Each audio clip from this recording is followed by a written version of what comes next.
તપસના જે રહ્યું ને આપણે અહીંયા ઉપદેશ ટાણે 5 સીલ આપવામાં આવે એ ગુરુજીએ કીધા ને આપણે સાંભળ્યા. તમે જ કબૂલ કર્યું કે સીલ ઉપર રહેવાતું નથી. કારણ કે સીલ ઉપર રહેવું એટલે સંયમ જોઈએ હરેક બાબતમાં. ત્યાં તમને વાત નથી, સીધા અહીંયા દાખલ થયા ભેગા 5 સીલના નિયમમાં લઈ લેવામાં આવે. માણસોને કઠિન પડે તેનું કારણ એ કારણ કે વાત સાંભળવી ગમે. ગુરુજી પાસેથી મેં સીલ લીધા, હું ચાદર ઓઢીને બીજા 25 શિષ્યોને સીલ આપું એમ થાય વાહ, પણ સીલનું પાલન કરવું ને એ લોઢાના ચણા ચાવવા જેવું છે. અને સંયમ વગર કોઈ વ્યક્તિને લૌકિકમાં કે અલૌકિકમાં ક્યાંય એકેય ક્ષેત્રમાં સફળતા નહીં મળે. સંયમ છે ને એ તમે 40 માળની બિલ્ડિંગ બનાવી હોય તો એનું ફાઉન્ડેશન એટલું મજબૂત ભરવું પડે, નહીંતર લોડ આખો એની ઉપર આવે. કારણ કે સંયમ વગર સફળતા કોઈ પણ ક્ષેત્રમાં પ્રાપ્ત નહીં થાય. કારણ કે તપથી અને સંયમથી જ સફળતા મળશે.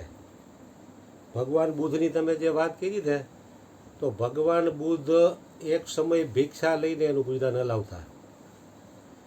તો એકવાર ભગવાન બુદ્ધે, કારણ કે સંયમ જેટલો હોય છે ને એટલો વ્યક્તિનો દૃઢ સંકલ્પ થશે. અને દૃઢ સંકલ્પ આખા બ્રહ્માંડમાં કોઈની તાકાત નથી કે એને કોઈ તોડી કે રોકી શકે. એટલે ભગવાન બુદ્ધે એકવાર દૃઢ સંકલ્પ કર્યો કે આજે હું એવા ઘરની ભિક્ષા ગ્રહણ કરીશ કે કોઈ યુવાન પરણેતર સ્ત્રી સોળે શણગાર સજેલી અને હાથમાં થાળ હોય અને આંખમાં આંસુ હોય, આ રીતે જો મને ભિક્ષા મળશે ને તો જ મારે ગ્રહણ કર્યું એટલે કે ઉપવાસ કરવો છે. તો સવારમાંથી નીકળતા 10, 11, 12, 1, 2, 3, 4 વાગી ગયા હાલતા. તો એક જગ્યાએ એક ગામમાં એક સ્ત્રી સોળે શણગાર સજીને ઊભી થાળ લઈ કે ભગવાન બુદ્ધ આવ્યા, હવે મારું કામ થઈ જશે. તો ભગવાન બુદ્ધ ત્યાં નજીકમાં ગયા ને જોયું કે આ સોળે શણગાર સજેલી સ્ત્રી છે, થાળે હાથમાં છે, પણ આની આંખમાં આંસુ નથી. તો એ જ્યાં આમ 2-4 ડગલા આગળ ગયા ને ત્યાં ઓલી સ્ત્રી પાછળ દોડીને આંખમાં આંસુ આવી ગયા. પછી એને એનો થાળ ગ્રહણ કર્યો. તો ભગવાન બુદ્ધે એ સ્ત્રીને પૂછ્યું કે તું આ રીતે સોળે શણગાર સજીને થાળ લઈને ઊભી છે ને હું વિયોગ્ય તારી આંખમાં આંસુ આવી ગયા? તો કે મેં તમારી માનતા માનેલી. એ કે મારો પતિ છે ને એક ગુનામાં નિર્દોષ હોવા છતાં જેલમાં હતો, એટલે મેં તમારી માનતા માની કે જો આ નિર્દોષ છૂટી જશે ને તો હું સોળે શણગાર સજી અને આંખમાં આંસુ સાથે ભગવાન બુદ્ધને હું થાળ ગ્રહણ કરીશ. આને આ આગળ દૃઢ સંકલ્પ લીધો ને ત્યાં તરત જ વાંકડે પ્રગટ થયું ને આ રીતે એની માનતા સફળ થઈ ગયા. એટલે દૃઢ સંકલ્પ હોય ને તો અત્યારે પણ તમારો દૃઢ સંકલ્પ હોય તમે ધારો કરી શકો. અને સંયમ વગર કોઈ દિવસ દૃઢ સંકલ્પ નહીં આવે. કારણ કે અધ્યાત્મમાં કે લૌકિકમાં બધામાં સંયમ છે ને એ મેઇન પાયો છે. સંયમ જ્યારથી છૂટી પડ્યું શ્યામ સ્વરૂપે સાંધે અહીંયા 45 વર્ષ જ્યાં એક જ જગ્યાએ ગાદી તપાવીને બેઠા સંયમ છે તો આપણે અહીંયા ખેંચાઈને આવી છે કે નહીં? નકર ચાદર ઉઠેલા ઘણાય છે, કાં કોઈની અહીંયા કોઈ કાગડું ફરકતું નથી. કારણ કે સંયમ અને તપ છે એટલે વ્યક્તિ ઓટોમેટિક લો ચુંબકની જેમ ખેંચાઈને આવે છે. નહીંતર વાતું તો ઘણા લોકો કરે છે, ચાદરું ઘણા લોકોએ ઓઢેલી છે, છતાં અહીંયા આવું છે સંયમ અને તપ નથી. 22 વર્ષનો તો આ 63 વર્ષનો થયો. બેનું દીકરી બધી પગ દાબતી હોય, પાસે આવીને વાતો ચીતો કરતી હોય, પણ અંદર વિકાર જેવું નામ નહીં. ગમે હોય સંયમ જ્યારથી છૂટી પડ્યું ચિત્ત બને છે નાવા કામ. ગોરધનભાઈ કે ને એ સ્થિતિમાં ત્યાં અનુષ્ઠાન આવે, અમુક દિવસ પછી ચાલુ થાય. જે કલાક છે ને એ આ આસન તમે વાળો કે આ હાલો, આમ હલે શરીર ગમે વાંધો ને આસન તમારું રહ્યો ને સ્થિર રહેવું જોઈએ. જે તમે કહો ને અહીંયા એ વાત દ્રષ્ટાંત મૂકે કે બુદ્ધ ભગવાને એને આ સંકલ્પ તમે કહો ને એવો સંકલ્પ લઈ લીધો તો આ શરીર આમ થઈ ગયું ને એ કે હું જાઉં ત્યારે લગી આમ જ રહેવું છે ત્યારે એને આ બધી જે કઈ શક્તિ કે જે કઈ બધું છે ત્યારે પ્રદાન થયું હવે આપણે આ 1 કલાકનું આપણે એમ કે ને આમાં તો એની ઉપર તમને એ પાછા એમ કહે કે ભાઈ ભલે તમે થોડો ખળવળ થાય તો ધીમે ધીમે તમારી ગતિ ઓલી કરવાની કે ભાઈ પહેલી વાર આમ હલન ચલન થયું છે તો બીજી વાર પાછું અધિષ્ઠાન આવે ને ત્યારે પાછું તમારે ન થવું જોઈએ તો ત્રીજી વાર આવે એટલે હાવ તમારો લોક થઈ જવું જોઈએ એટલે તમે એની ઉપર કંટ્રોલ કરો ને જે ગોરધનભાઈ વાત કરી એટલે વસ્તુ અશક્ય નથી શક્ય છે તમે હલાવવાની કોશિશ ન કરો આમ બેસી ગયા એટલે ગમે એવી તકલીફ પડે પણ મારે નથી જ હલાવવું એમ તમે નક્કી કરી લો ને એટલે ન હાલે એમાં જો વિચલિત થયું ને મન થોડું તો પછી પાછું બીજું આસન આવશે ને આ પરફેક્ટ થઈ ગયું ને તો રોમાં પાછું થોડું હલી જાય વળી પાછું ત્રીજું આવશે ને તો આના કરતાં વધારે હલી જાય એટલે એ ગોરધનભાઈ જે વાત કરી ને જે સંકલ્પ કે એક વાર આપણે દર્દ અંદર એક વિશ્વાસ બેસી જવું છે તો એ કોઈ વસ્તુ અશક્ય નથી શક્તિ ફાઇનલ વાત બીજું જે તમે આજે અત્યારે વાત કરી ને એમાં આજે આપણે સહન શક્તિની જે વાત કરી ને જે નથી પહેલી તમે વાત કરી બ્રહ્માંડની કે આ બધું આમાં બધું પરિવર્તન છે મેં એક એ નિસોડ એમાં જોયું તો એની ઉપરથી થોડુંક આપણે જાગૃતતા મેં નથી રહેતી એની તકલીફ પડે છે બધાને તો મને જે આ પરિસ્થિતિ હતી ને આ બધાને થઈ હોય જેમ ગોરધનભાઈ કીધું એમ કે ભાઈ મમરા આપતા હતા આવી પરિસ્થિતિ ને આ બધું નો મેન્ટેન થાય આ પાન ફાકી ખાતા હોય અને શરીર આ બધું આપણું કામ ન કરે પણ છતાંય તમને આત્મહત્યા કરવા વયા જાવ સુધીની એવી પરિસ્થિતિ તમારા મગજમાં કમ્પ્લીટ થાય પણ એની સમયમાં તમે સ્થિતિ આ બધે શું છે કે ઓલું ક્ષણભંગુર કે ને એની જેમ એ ઘડીક વાર પૂરતું હોય પરિવર્તનશીલ એટલે તો એ લોકો એમ કે સાક્ષી ભાવ જોઈએ રાખો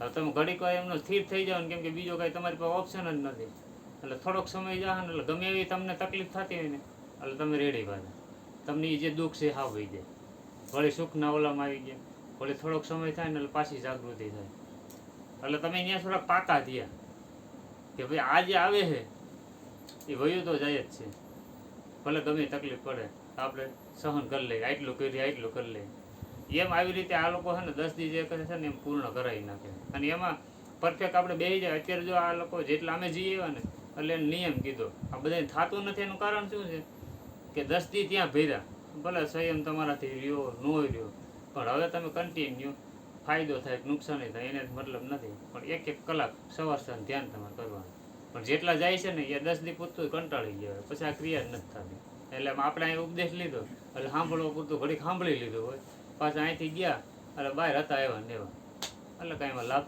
થાય નહીં આપું ગોરધન થાય નહીં બોલો ગોરધનભાઈ બોલો.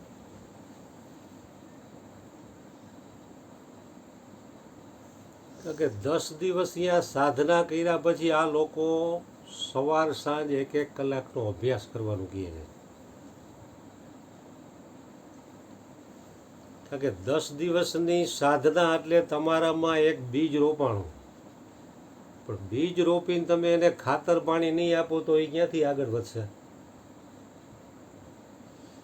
વર્ષમાં એક વખત ફરજિયાત શિબિર કરવી 10 દિવસની અને સવાર સાંજ એનો 1 કલાક અભ્યાસ કરવો પણ લગભગ 99% લોકો અભ્યાસ નથી કરી શકતા અમારે આ નાના ભાઈનો છોકરો કિશનને એ 2 વખત એમાં જીવ્યા અમે તો અભ્યાસ કરે મને ક્યારું નથી થતો હોય ક્યાં કરે અભ્યાસ કારણ કે અહીંયા ઘૂઘરા જ એટલા બધા છે કે ઘૂઘરામાંથી નવરો થાય તો અભ્યાસ કરે ને અને વાં તમારી પાસેથી તમામ પ્રકારના ઘૂઘરા ખૂંચવી લેવામાં આવે છે ઘૂઘરા વગરનું મન થયું ને તો એ નવરું પડશે એમ અહીંયા આપણે વર્ષોથી સાંભળી છે કે સચ્ચિદાનંદ પદ સર્વનું સાક્ષી છે આવું હજારો વખત સાંભળ્યું ને આપણે કેટલાયને કીધું બરોબર છે ગુરુએ કીધું ને કેટલાએ સાંભળ્યું તો ત્યાં 10 દિવસ સાક્ષી પણ રહેવામાં કેમ આપણને ગાંઠા વરવા મીડા સાંભળ્યું છે પણ મમરા ફાડી ગયા મમરા તરત દેખાઈ ગયા મને ભૂખ લઈ ગઈ તો ભૂખ લઈ ગઈ તો એ તું એને જો ને સાક્ષી નથી તું દૂધે પાછું મોરું આપે દૂધે મોરું આપે ખાંડે નો આપે બાપુ ગરમ વધારે તકલીફ અને રોટલી તમે 4 ને બદલે તકલીફ વધારે જોઈ છે તો 2 કાપી નાખી કાપી નહીં 2 જ રોટલી દીધી અને ભૂખ પડતા ને કેવો 25-30 વર્ષ પહેલા હું ને ઓલો ઉમેદ બે આસારામ બાપુના આશ્રમમાં ગયા હતા તો એને એમ કે આ બે સારા માણસો એટલે એ લોકો બારેથી બંધ ન કર્યું તો અમે અંદર એકાંત મારીને બાઈને નીકળીને વાતું કરતા હતા. બીજે ત્રીજે દી એક ભાઈ જોઈ ગયો કે અરે 2 જણા અટાણમાં સવારના 7 વાગ્યામાં આવ્યા. મૌન મંદિરમાં હા ઈ કે તમે બે આયા કીધું અમે મોહન મંદિરમાં આવ્યો તો કે મોહન મંદિરમાં આવ્યો છે ને વાતું કરો. બેયને અંદર ગાલીને તાળા મારી દીધા. અંદર નાખીને તાળા મારી દીધા. ત્યારે અહીંયા 7 દિવસનું હતું, રવિવારથી રવિવાર. તો અહીંયા યોગ વશિષ્ઠ રામાયણનું ચિંતન અને મનન કરતાં કરતાં કરતાં કરતાં મને આમ જગતની વિસ્મૃતિ થઈ ગઈ એવો ભાસ થયો. પછી 10મે દિવસે અમારે સુરેશ છે ને મારુતિ ફ્રન્ટી લઈને તેડવા આવ્યો કે મોટા ભાઈ તપ કરવા ગયા તો આપણે તેડી આવ્યા.